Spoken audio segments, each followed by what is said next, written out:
Okay. Sir, sectoral बातें अगर हम करें, क्योंकि बहुत सारे निवेशक थे वो बहुत सारे सेक्टर्स पर दाम लगा रहे थे, लेकिन सेक्टर्स चलते हुए बाजार में भी झटका देकर के गए हैं, स्पेशली आईटी और मेटल। आईटी का समय थोड़ा खराब चल रहा है, बहुत लंबे समय से खराब चल रहा है। फिर भी अगर इस हफ्ते को हम देखें तो आईटी ने काफी स्टेबल प्रदर्शन किया है, बहुत ज्यादा गिरावट आईटी में भी दिखाई नहीं दी, लेकिन मेटल सेक्टर में काफी वोलाटिलिटी रही है।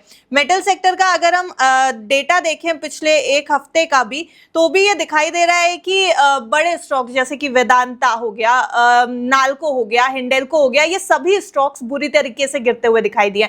प्रेशर क्यों बन रहा है सर मेटल में? अब तो क्रूड ऑयल के प्राइसेस भी ईज हो गए, ऑलमोस्ट ईरान की जो टेंशन चल रही थी, मिडिल ईस्ट की जो टेंशन चल रही थी, वो भी कहीं ना कहीं शांत होती हुई दिखाई दे रही है। उसके बाद भी मेटल्स पर इतना प्रेशर क्यों? मैम, दो कारणों को एट्रीब्यूट करूंगा। एक तो एक तरीके से प्रॉफिट बुकिंग, क्योंकि अब ईज ऑफ टेंशन हो गया। यूजुअली जब टेंशन होने लगती है तो सब लोग मेटल के तरफ भागते हैं, तो एक ईज ऑफ टेंशन के कारण अपॉर्चुनिटी कहीं और दिखती है। दूसरा ये है कि this can be a very good consolidation. जैसे जैसे डॉलर ईजिंग होगी, और आप देखेंगे कि मेटल्स जो हैं, स्पेशली नॉन यील्डिंग मेटल्स जो हैं, उनका डिपेंडेंस डॉलर आमदनी पे बहुत होता है ना, क्योंकि हम बाहर देते हैं ये मेटल्स, और पूरे पूरे इकोसिस्टम में ये चलता है इंफ्रा पे। जी।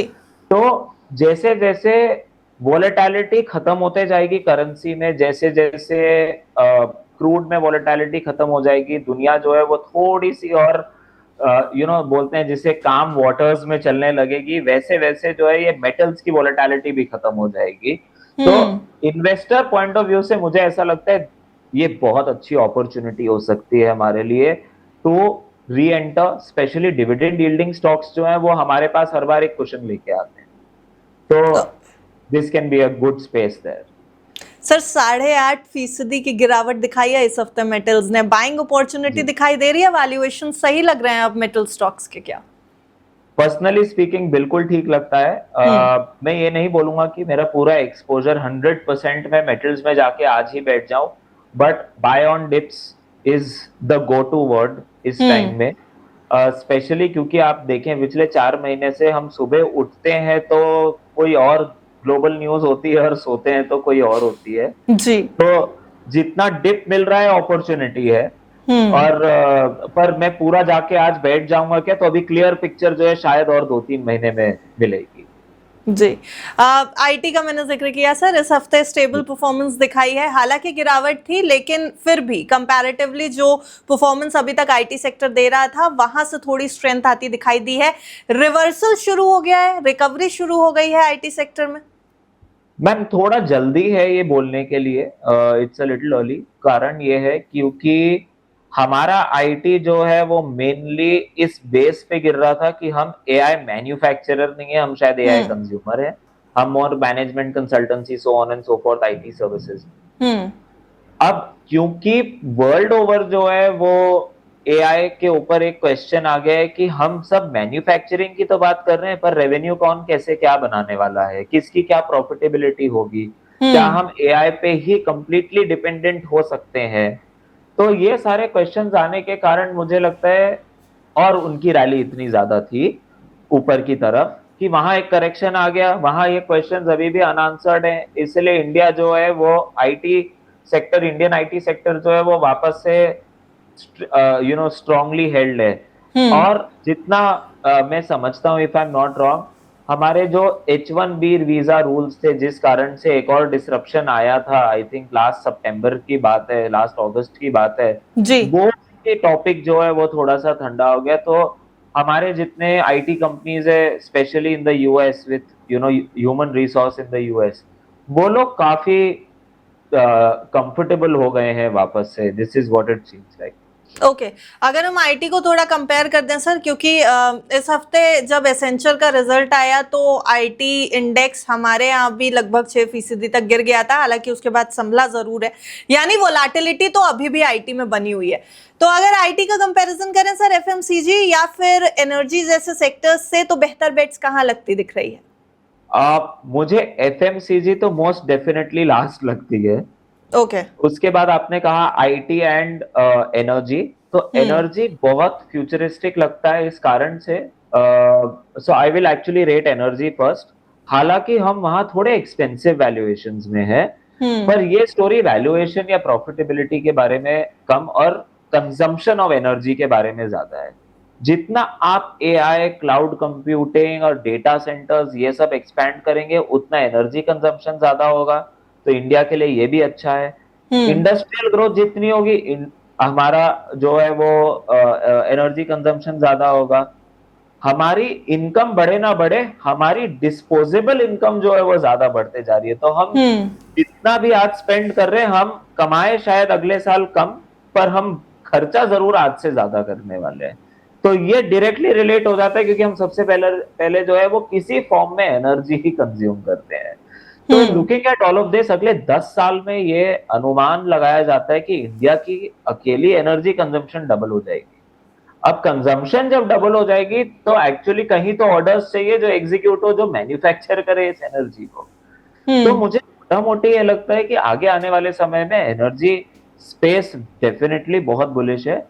आईटी के लिए पर्सनली स्पीकिंग मैं थोड़ा सा पॉज लेना चाहूंगा, पहले समझना चाहूंगा कि ये जो एकदम से एक टाइड आया है, एक रैली आई है एआई को लेके, और काफी डिसरप्टिव लगता है ये नेचर में। जैसे 2001-2 में जब .com बबल आया था, तो I will take my bets, but I will be a little cautious. From an investors perspective मैं ये जरूर करना चाहूंगा, मैं रेवेन्यू को अटैच करना चाहता हूं एआई को। जहां जहां रेवेन्यू स्ट्रीम शुरू हो चुकी है, मैं शायद वहां अपनी बेट लूं।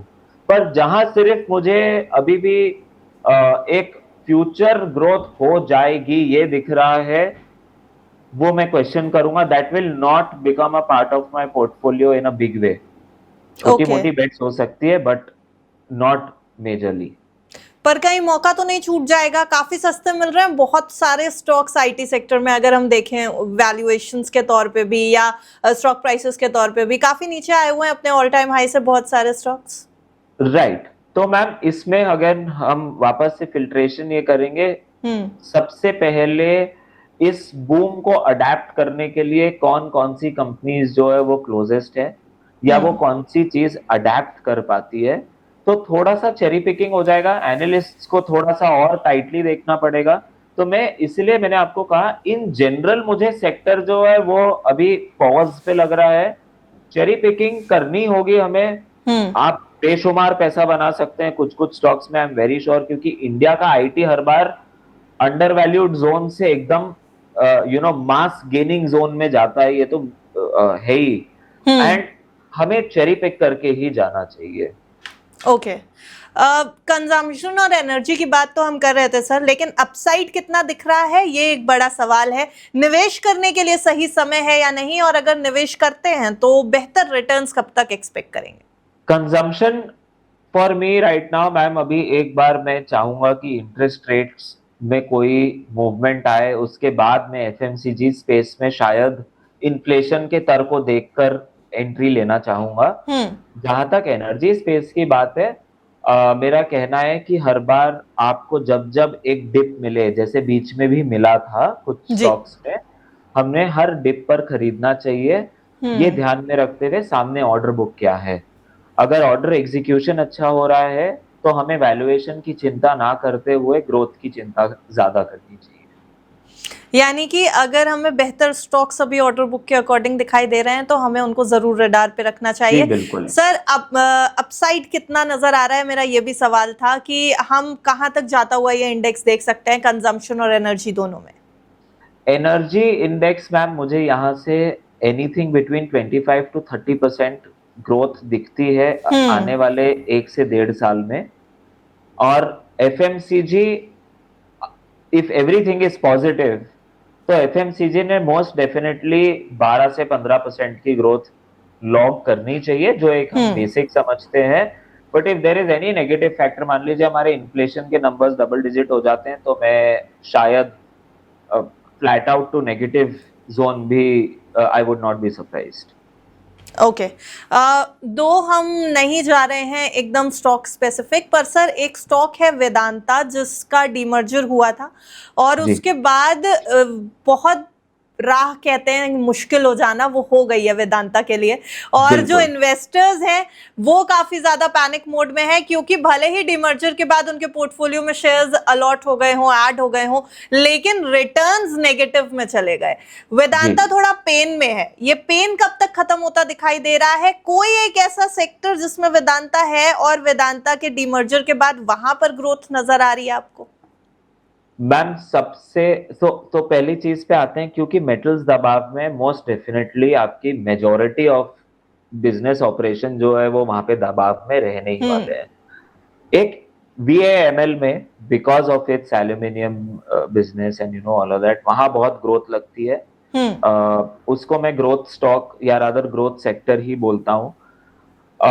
ऑयल एंड गैस एक ठीक लगता है स्पेसिफिकली आज के दौर में, बट कैसे पैन आउट होते हैं इस बिजनेस के ऑपरेशंस ये हमें देखने होंगे, क्योंकि अभी तक ये सब कंसोलिडेटेड था तो सब लोग एक एंटरप्राइज लेवल पे ही इसे देखते थे।